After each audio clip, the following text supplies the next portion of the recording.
इस गोलू को आपने जरूर देखा होगा किसी ना किसी वीडियो में डेफिनेटली, और इस बच्चे ने प्रवचन दे देकर लाखों करोड़ों रुपए कमा लिए हैं और इस बच्ची को भी देखो नया नया करियर शुरू किया है। और इन बच्चों के अगर आप बैकग्राउंड देखोगे ना, फैमिली बिजनेसेस हैं, वो देखकर आप हैरान हो जाओगे। तो आइए इन्हीं गधे बच्चों को पूरी तरह से एक्सपोज करते हैं जो स्कूल जाने की बजाय लोगों को बेवकूफ बना रहे हैं। राधे राधे, मुझे पता है अभी आप लोग मुझे कमेंट करेंगे, मोटे तू तो वृंदावन 80 महीने चला जाता है, पर कोई बात नहीं, मुझे फर्क नहीं पड़ता। दोस्तों सबसे पहले तो मैं यही कहना चाहता हूँ कि अब घोड़ों की रेस में गधे भी दौड़ेंगे, और सबसे पहले हम उस गधे की बात करने जा रहे हैं जिसका नाम है अभिनव अरोड़ा। और इस बच्चे को आपने डेफिनेटली कहीं ना कहीं तो ज़रूर देखा है, इसकी क्लिप ज़रूर देखी होगी, ये वाली क्लिप तो आपने डेफिनेटली देखी होगी। उससे पहले आप ये जान लें कि इनकी फैमिली क्या करती है, जो कि पहले ही काफ़ी बड़ी फैमिली है इनकी। आप सुनोगे ना इनकी सच्चाई तो आप हैरान हो जाओगे। राधे राधे, आज मैं 10 साल का हो गया हूँ और मैं वृंदावन परिक्रमा मार्ग में 10 पेड़ लगाने आया हूँ। तो दोस्तों 10 साल की उम्र से पहले ही इसने अपना इतना बढ़िया बिजनेस कर लिया है। उसके पीछे इनके फादर का सबसे बड़ा हाथ है। इनके फादर साहब का नाम है तरुण राज अरोड़ा और वो खुद एक मार्केटिंग एक्सपर्ट है। वो पीआर कंपनी चलाते हैं, और पीआर क्या होती है वो आप सभी जानते हैं। एक्टर्स, पॉलिटिशियंस, कंपनी सभी पीआर कंपनीज को हायर करते हैं ताकि उनकी जो इमेज खराब है उसको अच्छा किया जाए, या फिर किसी कंट्रोवर्सी को क्रिएट किया जाए, या फिर कोई गलत बात को प्रमोट किया जाए, या फिर किसी सही बात को प्रमोट किया जाए। तो पीआर जो एजेंसीज हैं उनको हायर किया जाता है। तो वैसे ही जो अभिनव अरोड़ा है, उसके जो फादर साहब हैं वो पीआर एजेंसी चलाते हैं, वो मार्केटिंग एक्सपर्ट हैं। उनके अगर आप इंस्टाग्राम पर जाएंगे तो उन्होंने खुद भी लिखा है, वो ऑथर भी है, बुक्स भी लिखते हैं। तो ये खुद भी अपने बेटे को बुक्स की जो ओपनिंग होती है वहाँ पर लेकर जाता है। आप जानते हैं जो मार्केटिंग एक्सपर्ट है, पीआर एजेंसी जो दूसरों की इतनी बढ़िया बढ़िया इमेज बनाते हैं, वो अपने बच्चे के लिए क्या कुछ नहीं करेंगे। तो दोस्तों अभी आप जानते हैं कि कैसे एक 10 साल का बच्चा इतना फेमस कैसे हो गया। तो उनके फादर साहब को 100% योग्यता चाहती है। इस वीडियो को आप गौर से देखो, यहाँ पर कितने बढ़िया तरीके से वीडियो को बनाया गया है।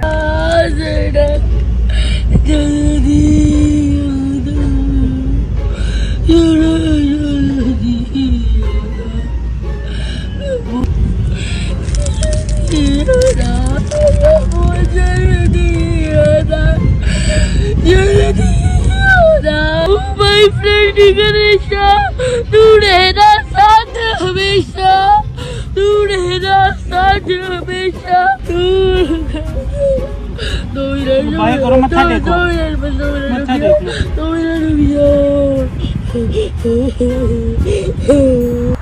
तो देखा दोस्तों कैसे बच्चा रो रहा है और गाना गा रहा है कि ओ माय फ्रेंड गणेशा रहना साथ हमेशा। कौन सा बच्चा या फिर कौन सा एक आदमी ऐसे मूर्ति को लेकर के फिल्मों की तरह विसर्जन करने जाता है। वो तो खुशी खुशी जाता है विसर्जन करने गणपति पप्पा की, कि अगले साल वो फिर से आए हमारे साथ। दोस्तों इसके पीछे कहानी भी यही है कि वेद व्यास जी ने जब गणपति पप्पा को 10 दिन तक महाभारत सुनाई थी तो उनका शरीर काफ़ी गर्म हो गया था, और शरीर को गर्म करने से रोकने के लिए उन्होंने झील में लेकर के गए गणपति पप्पा को ताकि उनका शरीर ठंडा हो। तो उससे तो भगवान को खुशी होगी ना जब उनका विसर्जन होगा, तो ये रो क्यों रहा है। तो यहाँ पर ये निकलती है चीज़ कि कैसे इस बच्चे की पीआर चल रही है। यहाँ पर कैसे लोगों को दिखाया जा रहा है कि ये बच्चा कितना सेंसिटिव है, कैसे रो रहा है, और कैसे कैसे भगवान की पूजा कर रहा है, और वो वहाँ पर कामयाब भी हुए। ये जो रील है वो खूब वायरल हुई, खूब ज़्यादा लोगों की चर्चा में आई, और अगर हम नीचे भी कमेंट देखें वहाँ पर भी काफ़ी इसको प्रेज़ कर रहे हैं, लेकिन कुछ लोग इसको एक्सपोज भी कर रहे हैं। तो दोस्तों कमाल ही है, हमारी जनता जो देश के हैं वो किसी भी पीछे लग जाते हैं, किसी के भी फैन बन जाते हैं। इस बच्चे की एक दूसरी और क्लिप देखेंगे आपको शर्म भी आ सकती है।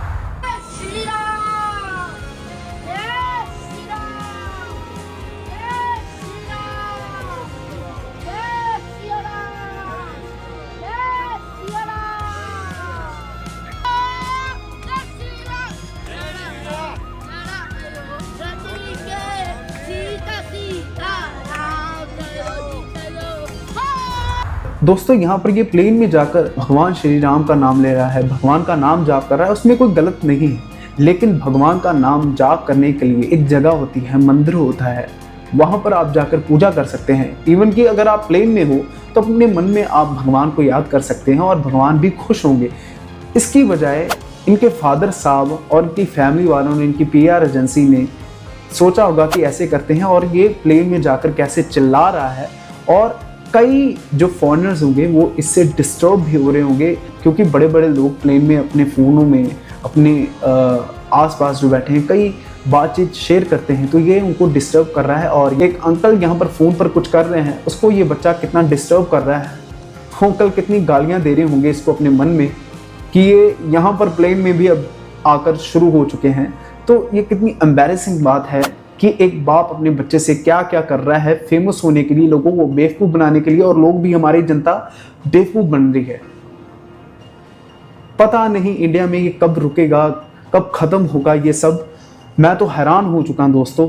और इस बच्चे का अगर आप इंटरव्यूज़ में देखेंगे तो ये क्लेम क्या करता है कि ये सुबह 3:30 बजे ये उठ जाता है और वॉकिंग शॉकिंग करता है, 4 बजे जाकर ये पूजा करता है, 6:30 बजे जाके ये तुलसी पूजा करता है, और फिर जाकर अपना ये खाना पीना खाता है। आप खुद उठते हो या कोई उठाता है या कोई अलार्म वगैरह लगाते हो? अलार्म की कोई ज़रूरत नहीं है, कोई उठाता नहीं है। मेरी नींद अपने आप 4 बजे खुल जाती है, अपने आप खुल जाती है। लगता है कि इतना हैवी बच्चा सुबह 4 बजे उठता होगा और वॉकिंग करता होगा और इतनी सारी पूजा पाठ करता होगा। अगर करता होता तो शायद ये इतना मोटा ना होता।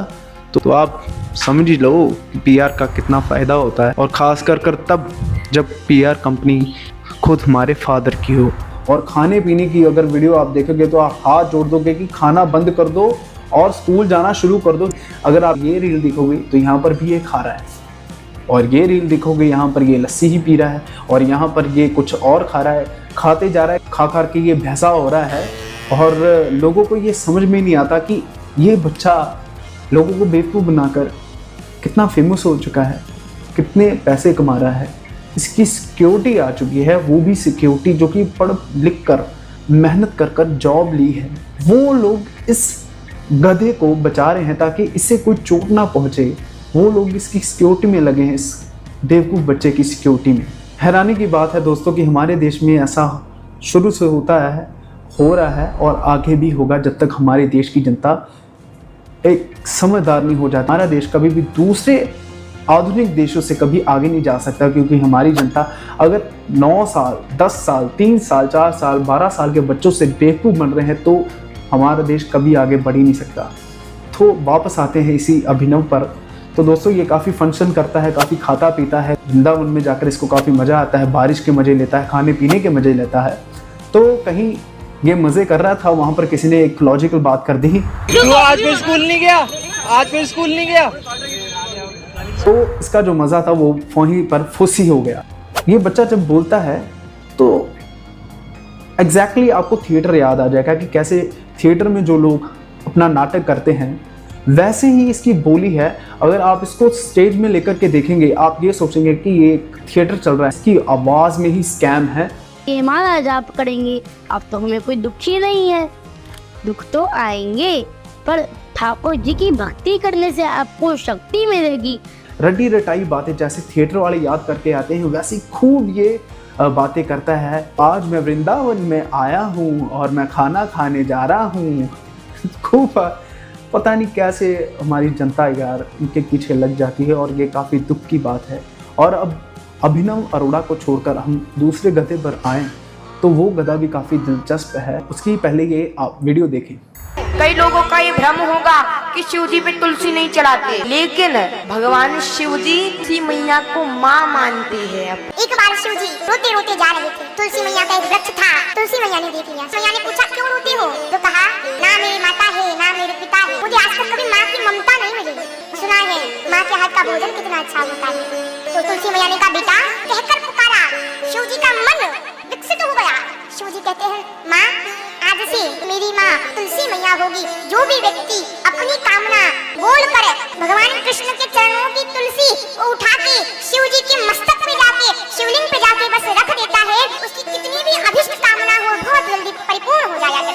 ये बच्चा ये क्लेम कर रहा है कि हम शिव जी पर तुलसी चढ़ा सकते हैं, जबकि मैंने अपने कई हिंदू भाइयों से, कई अपने हिंदू दोस्तों से ये पूछा कि क्या हम शिवलिंग पर तुलसी चढ़ा सकते हैं। उन्होंने एक ही जवाब दिया कि तुलसी हम चढ़ा ही नहीं सकते शिवलिंग पर।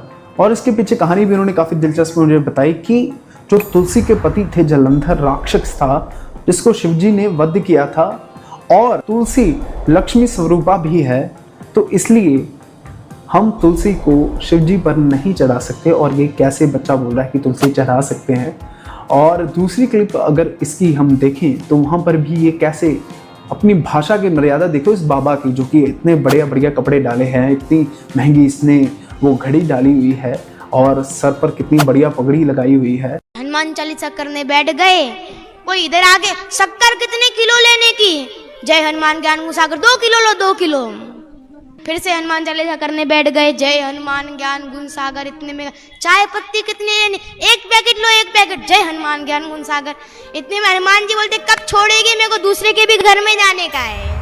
यहाँ पर ये कह रहा है कि भगवान का नाम जब ले रहा है तो अपनी दुकान में वो नाम ले रहा है, और ये नाम जपते जपते कभी वो कुछ कर रहा है। अरे वो अपना काम कर रहा है, टाइम मिलेगा तभी वो भगवान का नाम लेगा, जब भी उसका मन करेगा वो भगवान का नाम लेगा ना। तो ये इसकी भाषा ये देखो, भगवान ये कह रहे हैं कि जल्दी जल्दी मेरी पूजा कर रहा हूँ, मेरे को दूसरे घर भी जाने का है, मेरे को दूसरे के भी घर में जाने का है। इसकी भाषा देखो कि दूसरे घर भी जाने का है। ये बाबा है ये तभी मैं बोल रहा हूँ कि ऐसे बच्चों को यहाँ से स्टेज से हटाओ और इनको स्कूल लेकर के जाओ, उनकी अकल आए कि बोलते कैसे हैं। और भगवान का नाम जिसको भी लेना है वो उसका मन है, कभी भी ले सकता है, अपने मन में ले सकता है, ना कि इस बच्चे की तरह प्लेन में जाकर लोगों को डिस्टर्ब करना और हमारे हिंदू धर्म का अपमान करना। ऐसा नहीं है। तो इस बच्चे को छोड़कर हम तीसरे बच्चे की तरफ हम बढ़े, तो वो एक बच्ची है, उसकी आप जुबानी देखोगे तो उसमें भी आपको स्कैम ही नजर आएगा। दुनिया में अमीर रोता है, गरीब रोता है, परंतु जो हनुमान जी का जयकारा लगाता है वो चैन की नींद सोता है, वो चैन की नींद सोता है। सज्जनों, हनुमान जी एक ऐसे देवता है जिनको यह वरदान प्राप्त है कि जो हनुमान जी की शरण में आएगा उसका कलयुग कुछ नहीं बिगाड़ पाएगा। दोस्तों, मुझे हैरानी होती है कि लोग ऐसे बच्चों के चक्कर में कैसे बढ़ जाते हैं, जिनको दिल करता है कि एक लगाकर ना बैठा दिया जाए और उनको स्कूल लेकर के जाएं। अगर इनको पूछा जाए ना कि 20 और 20 कितने होते हैं तो इनको पता भी नहीं होगा। तो ये ज़िंदगी की बातें बता रहे हैं कि 40 साल के, 50 साल के, 60 साल के, 30 साल के व्यक्ति को कैसे अपनी ज़िंदगी बितानी है, कैसे आगे बढ़ना है, ये 9-10 साल के बच्चे हैं बताएंगे। ग्रंथ हैं हमारे, पूजा करने की सारी पुस्तकें हैं हमारे सामने।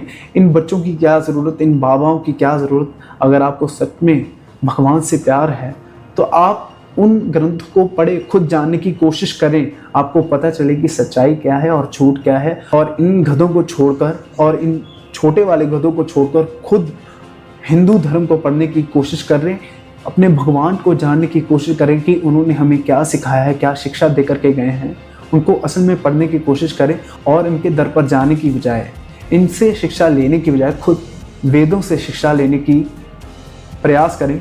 तब मेरे ख्याल से भगवान जो हैं वो ज़्यादा खुश होंगे आपसे, क्योंकि ये आपको सिर्फ बेवकूफ़ बना रहे हैं दोस्तों, और खुद करोड़पति बन रहे हैं, लाखोंपति बन रहे हैं, और गाड़ियाँ कारें ले रहे हैं। और इनके जो परिवार थे वो तो ऑलरेडी करोड़पति थे। तो इनके चक्कर में मत फंसे। तो दोस्तों, इसका पार्ट 2 भी आएगा, तो ज़रूर मेरे चैनल को सब्सक्राइब करें। तो ये वीडियो आपको अच्छी लगे तो आपका मन हो तो लाइक भी कर देना, और इस वीडियो के दूसरे पार्ट में मिलते हैं। Thanks for watching.